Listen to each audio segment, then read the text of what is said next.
Sarojini Naidu's claim to lasting fame rests upon her distinguished career as a leader of the Indian nationalist movement. Sarojini Naidu एक प्रतिष्ठित career के रूप में अपने राष्ट्रवादी आंदोलन के नेता के रूप में प्रसिद्ध ख्याति प्राप्त करने का दावा करती है. Deeply disturbed by the partition of Bengal in 1905, she joined the Indian independence movement.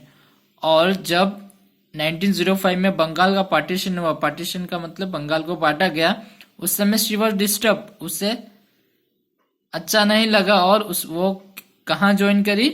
Indian independence movement में उन्होंने ज्वाइन करा. She came into contact with Gopal Krishna Gokhale, Rabindranath Tagore, Mohammad Ali Jinnah, Annie Besant, C P Ramaswamy Iyer, Gandhi ji and Jawaharlal Nehru. इन सब लोगों से वह इंडियन इंडिपेंडेंस मूवमेंट में ज्वाइन करने के बाद इन सब लोगों से सरोजनी नायडू मिली. She took up the cause of welfare of youth, dignity of labour, women's emancipation and nationalism. और उन्होंने ये टुकअप करा या उन्होंने ये मुद्दा चुना, युवाओं का कल्याण. डिग्निटी ऑफ लेबर मीन्स श्रम की गरिमा. एंड वुमेन्स इमेंसिपेशन का मतलब है कि स्त्रियों की मुक्ति, और नेशनलिज्म का मतलब है राष्ट्रवाद. इन सारे मुद्दों पर उन्होंने काम करा. She kept travelling from one city to the other, और वह हमेशा ट्रेवलिंग करती थी एक सिटी से दूसरी सिटी तक. In 1925, she was elected as the president of the Congress and was first Indian woman to hold the post. और 1925 में उन्हें कांग्रेस का प्रेसिडेंट बना दिया गया और वह भारत की पहली महिला थी जिसे प्रेसिडेंट का पोस्ट मिला था. She played a vital role during the civil disobedience movement and was jailed along with Gandhiji and other leaders. उन्होंने सविनय अवज्ञा आंदोलन में भाग लिया और इसके कारण उन्हें जेल भेजा गया गांधी जी और दूसरे लीडर्स के साथ. She was jailed for 21 months for role in the Quit India movement in 1942. And when this in the year 1942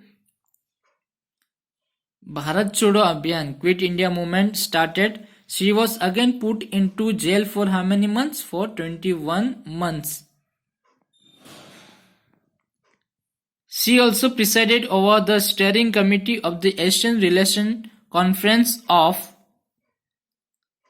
March 1947, and in the year 1947 she also presided का मतलब है कि उन्होंने हेड कराया, वहां की प्रेसिडेंट थी. In the president or a person who is in authority is called as president, means उसमें पावर था, उन्हें जो कमांड थी उस मीटिंग को कंट्रोल करने के लिए. Now what is the meaning of steering committee? Steering committee का मतलब है कि ऐसी कमिटी जो उस काम के एजेंडे को, उस काम के टाइम टेबल वगैरह को प्लान करती है. तो उन्हें वहां पर भी एक पोजीशन मिली थी. Post independence she became the governor of Uttar Pradesh, और इंडिया के इंडिपेंडेंस के बाद वह उत्तर प्रदेश की गवर्नर बनी. She was India's first women government, और सरोजनी नायडू इंडिया की फर्स्ट वुमेन गवर्नर थी.